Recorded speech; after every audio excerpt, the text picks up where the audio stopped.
When people open Power BI, the ribbon at the top often feels confusing because it shows many buttons at once. The important point is that the ribbon is not meant to be used all at the same time. It works like a map that changes depending on what stage of work you are in. The Home section is where general actions live, such as getting data, creating visuals, and saving work.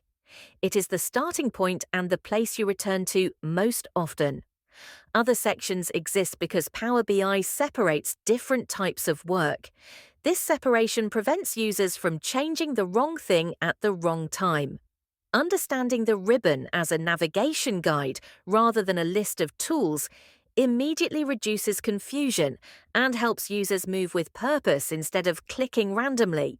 Each ribbon section exists because it controls a different layer of work. Transform data is used only when cleaning or reshaping data before analysis. Modeling is used when defining relationships, calculations, and structure. View is used only to control how the report looks on screen. Power BI keeps these actions separate on purpose. Cleaning data while designing visuals often causes mistakes, so the software forces a clear sequence. Users first prepare data, then define logic, and only then focus on presentation.